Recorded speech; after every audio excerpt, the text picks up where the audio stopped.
Engineering केल्यानंतर पहिला job मिळायला 2 वर्ष लागले, तर काही विद्यार्थ्यांना 6 महिने लागतात, तर काही विद्यार्थी हे पास आउट झाल्या त्यांना जॉब मिळतो। तर मित्रांनो, या व्हिडिओमध्ये आपण पाहणार आहोत की भारतामध्ये इंजिनिअरिंग करणाऱ्या विद्यार्थ्यांना जॉब मिळवण्यासाठी किती दिवस लागतो, ते काय करतात आणि कोणकोणते असे ऑप्शन आहेत जिथून इंजिनिअरिंग केलेल्या विद्यार्थ्यांना जॉब मिळण्यासाठी खूप मदत मिळते। तर आपण वेळ न घालवता आपण पाहूया की इंजिनिअरिंग केलेल्या विद्यार्थ्यांना जॉब मिळवण्यासाठी किती वेळ लागतो। तर आपण वळूया डायरेक्ट या मुद्द्याकडे। तर इंजिनिअरिंग करणाऱ्या प्रत्येक विद्यार्थ्यासमोर 2 सिनेरिओ असतात।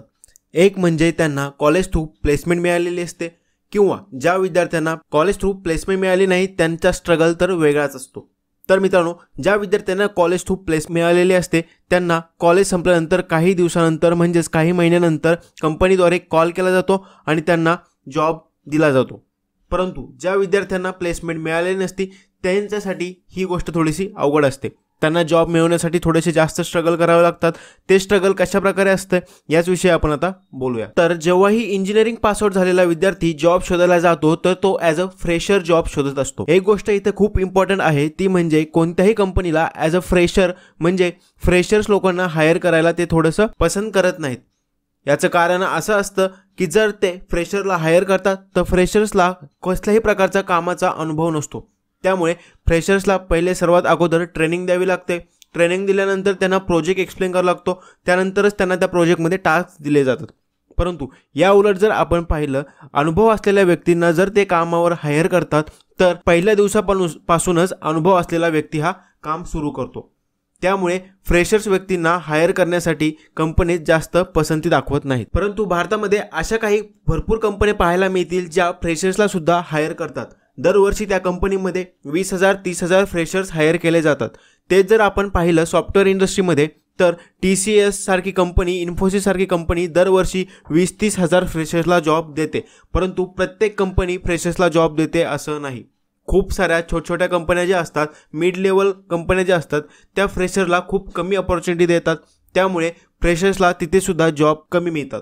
इथे अजून एक खूप महत्त्वाचा मुद्दा, तो म्हणजे जर तुम्ही फ्रेशर असाल आणि एखाद्या कंपनीसाठी जॉबसाठी अप्लाय करत असाल तर फ्रेशर्स लोकांसाठी तिथे वेगळी एक्झाम घेतली जाते। म्हणजेच तुमचं ॲप्टिट्यूड स्किल आणि इतर गोष्टीसुद्धा तिथे पाहिल्या जातात। तर तुम्हाला तिथे एक्झाम असतात, त्या पास केल्यानंतरच तुम्हाला इंटरव्ह्यूचे चान्सेस मिळतात। तर या केसमध्ये सुद्धा खूप सारे विद्यार्थी इथे गाळले जातात। म्हणजे प्रत्येक विद्यार्थ्यांकडून त्या ज्या स्किल टेस्ट असतात त्या पास होत नाहीत, तसेच प्रोग्रामिंग टेस्ट असतात त्या पास होत नाहीत। त्यामुळे सुद्धा त्यांना इथे जॉब मिळत नाही। आणि सध्या भारतामध्ये जर तुम्ही पाहिलं तर जेवढे पण इंजिनियर्स पास आउट होत आहेत वेगवेगळ्या ब्रांचेसमधून, त्यांना सर्वात जास्त जॉब्स हे IT सेक्टरमध्ये मिळत आहेत। त्यामुळे इतर ब्रांचमध्ये सुद्धा जरी इंजिनिअरिंग पास आउट झाले तरी सुद्धा त्यांना जॉब शोधण्यासाठी IT सेक्टरमध्ये यावे लागत आहे, कारण तिथे सध्या जास्त प्रमाणात जॉब पाहायला मिळतात। बरोबरच जर तुम्ही सॅलरीचा जर तुम्ही विचार केला तर सध्या IT क्षेत्रामध्येच इतर कंपॅरेटिव्हली जास्त सॅलरी इथे भेटते। त्यामुळे भारतामध्ये जे पण इंजिनियर्स पास आउट होत आहेत ते सर्व IT क्षेत्रामध्ये येऊ पाहत आहेत आणि जवळपास सर्वच कंपन्या इतर क्षेत्रामधील इंजिनिअरिंग पूर्ण केलेल्या विद्यार्थ्यांना सुद्धा जॉब द्यायला तयार आहेत। परंतु IT क्षेत्रामध्ये किंवा इतर क्षेत्रामध्ये सुद्धा विद्यार्थ्यांना लगेच जॉब मिळतो असं नाही। यासाठी काही विद्यार्थ्यांना 1 महिना लागतात, काहींना 3-6 महिने 1 वर्ष सुद्धा IT क्षेत्रामध्ये तसेच इतर क्षेत्रामध्ये जॉब मिळण्यासाठी लागतात। तर काही विद्यार्थी असं बोलत असतील की आता इंजिनिअरिंग पूर्ण झाल्यानंतर जॉब मिळवण्यासाठी कोणकोणत्या ठिकाणी अप्लाय करणे किंवा कोणकोणत्या गोष्टी करणे गरजेचे आहे जेणेकरून त्यांना लवकरात लवकर जॉब मिळेल। तर आता आपण पाहूया की अशा 3 गोष्टी ज्यामुळे तुम्हाला IT क्षेत्रामध्ये तसेच इतर इंजिनिअरिंग क्षेत्रामध्ये जॉब मिळण्यासाठी खूप मदत होईल। तर मित्रांनो, सर्वात पहिली गोष्ट ती म्हणजे जेव्हाही तुम्ही इंजिनिअरिंग पास आउट व्हाल तर सर्वात अगोदर तुम्हाला लिंक्डइनवर जाऊन तुमचं अकाउंट क्रिएट करायचं आहे। तुमचं लिंक्डइनवरचं अकाउंट खूप चांगल्या प्रकारे क्रिएट करा। तिथे तुमचं डिस्क्रिप्शन टाका, तुम्हाला कोणकोणते स्किल येतात ते टाका, ओपन फॉर जॉब हे तुम्ही तिथे सेट करा, जेणेकरून इतर जे रिक्रुटर आहेत त्यांना समजेल की तुम्ही जॉब शोधत आहात। तुमच्या लिंक्डइनच्या प्रोफाईलमध्ये सर्व गोष्टी डिटेलमध्ये जर टाकल्या तर नक्कीच रिक्रुटर तुमची प्रोफाईल पाहतील, तसेच तुम्हाला जास्त व्ह्यूज मिळतील तुमच्या प्रोफाईलवर आणि तुम्हाला जॉब मिळण्याचे चान्सेससुद्धा जास्त वाढतील।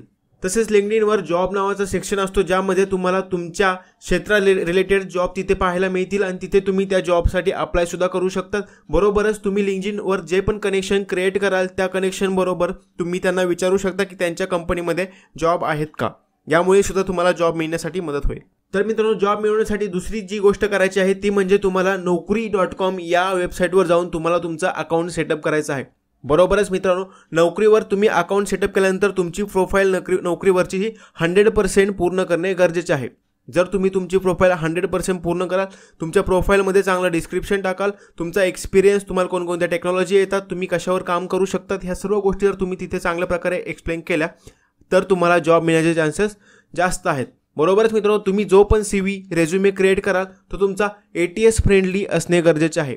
ATS फ्रेंडली म्हणजेच तुमचा रेझ्युमे हे जेव्हा रिक्रुटर सर्च करतील त्यांच्या सिस्टममध्ये, तेव्हा तुमचा रेझ्युमे हा त्यांना सर्वात वर येणे गरजेचे आहे, तरच तुम्हाला तिथे जॉब मिळण्याचे चान्सेस जास्त वाढतील. त्यामुळे तुमचा रेझ्युमे क्रिएट करताना त्यामध्ये खूप चांगले कीवर्ड यूज करता, तुमचे स्किल आहेत ते तुम्ही त्यामध्ये नक्कीच टाका, ज्यामुळे तुमचे जॉब मिळण्याचे चान्सेस सुद्धा वाढतील. सध्या जर भारतामध्ये पाहिलं, सर्वात जास्त जॉब्स अपॉर्च्युनिटी ह्या ज्या नोकरीसारख्या वेबसाईट आहेत तिथूनच मिळतात. त्यामुळे तुम्ही नोकरी या वेबसाईटवर तुमचं प्रोफाईल नक्की क्रिएट करा, ज्यामुळे तुम्हाला जॉब मिळण्यासाठी नक्कीच हेल्प मिळेल.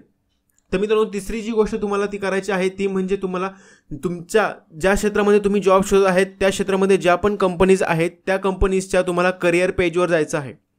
आता मित्रांनो, जर एक्झाम्पल घ्यायचं झालं तर समजा जर TCS कंपनीला त्यांच्यामध्ये रिक्रुटर म्हणजे वॅकन्सीज फिल करायचे आहेत, तर TCS कंपनी सर्वात अगोदर त्यांचं जे करिअर पेज आहे तिथे ही गोष्ट अपडेट करेल की यांना या गोष्टीसाठी लोक हायर करायचे आहेत. त्यासाठी तिथं ते ॲडव्हर्टाईज देतील आणि त्यानंतर ॲडव्हर्टाईज दिल्यानंतर तिथे अप्लायचं तुम्हाला लिंक मिळेल. तिथे तुम्ही त्या पोझिशनसाठी अप्लायसुद्धा करू शकता. त्यामुळे मित्रांनो, ज्या पण क्षेत्रामध्ये तुम्ही जॉब शोधत आहेत त्या क्षेत्रामध्ये ज्या पण कंपनी आहेत त्यांचे करिअर पेज नक्की पाहत जा, दररोज पाहत जा, तिथे कोणकोणत्या वॅकन्सीज येत आहेत. जर तुमच्या जॉब रिलेटेड त्या वॅकन्सीज असतील तर त्यासाठी तुम्ही नक्की अप्लाय करा. बरोबरच मित्रांनो, इतर सुद्धा खूप वेबसाईट आहेत जिथून तुम्हाला जॉब मिळण्यासाठी नक्कीच मदत होईल. बरोबरच मित्रांनो, जर तुम्हाला रिक्रुटरचे म्हणजेच कंपनीमध्ये जे पण टॅलेंट अँड ॲक्विजिशनवाले लोक असतात त्यांचे जर ईमेल ID तुम्हाला LinkedIn थ्रू मिळाले तर नक्कीच तुम्ही त्यांना पर्सनली मेल टाकायला सुरुवात करा. त्यांना सांगा तुम्हाला हे स्किल येतात, यामध्ये मी काम करू शकतो, तुमच्या कंपनीमध्ये ही वॅकन्सी आहे का, जर असेल तर मला तुम्ही रेफर करा, मी तुमच्यासाठी काम नक्कीच करेल. तर खूप लोकांना या गोष्टींद्वारे सुद्धा जॉब मिळण्यासाठी मदत होते. त्यामुळे तुम्ही सुद्धा ही गोष्ट नक्कीच करू शकता, जेणेकरून तुम्हाला जॉब मिळण्याचे चान्सेस वाढतील. तर मित्रांनो, या ज्या गोष्टी सांगितल्या आहे ह्या गोष्टी करून सुद्धा खूप साऱ्या विद्यार्थ्यांना जॉब मिळवण्यासाठी 6 महिने, 1 वर्ष, 2 वर्ष लागतं. याचं कारण असं आहे मित्रांनो की खूप साऱ्या विद्यार्थ्यांकडे त्या लेवलचे स्किल नसतात जे स्किल कंपनीला हवे असतात. जर तुमच्यामध्ये ते स्किल नसतील तर नक्कीच तुम्ही तुमचे स्किल इम्प्रूव्ह करा, जेणेकरून तुम्हाला जॉब मिळण्यासाठी मदत करेल. स्किल इम्प्रूव्ह करण्यासाठी तुम्ही काय करू शकता, Udemy सारख्या ज्या वेबसाईट आहेत तिथे जाऊन तुम्ही Coursera, Udemy सारख्या ज्या वेबसाईट आहेत तिथे जाऊन तुम्ही कोर्सेस करू शकता, सर्टिफिकेशन्स करू शकता, जेणेकरून कंपनीला सर्टिफिकेशन मिळवलेल्या लोकांची खूप गरज असते. ज्या लोकांनी सर्टिफिकेशन केलं असते त्यांना कंपनी जास्त प्रिफरन्स देते. त्यामुळे जर तुम्ही सर्टिफिकेशन कराल तर नक्कीच तुम्हाला प्रिफरन्स मिळू शकतो, तुम्हाला जॉब मिळू शकतो. तर मित्रांनो, ज्या पण गोष्टी आपण या व्हिडिओमध्ये डिस्कस केलेल्या आहेत त्या गोष्टी नक्कीच करून बघा, जेणेकरून तुम्हाला जॉब मिळू शकतो. आणि अशाच व्हिडिओसाठी तुम्ही आपल्या चॅनलला सबस्क्राईब करा, बेल आयकॉन प्रेस करा, जेणेकरून अशीच माहिती यापुढे सुद्धा तुम्हाला आपल्या चॅनल मिळत राहील. त्यामुळे आपण भेटूया पुढच्या व्हिडिओमध्ये. तोपर्यंत धन्यवाद.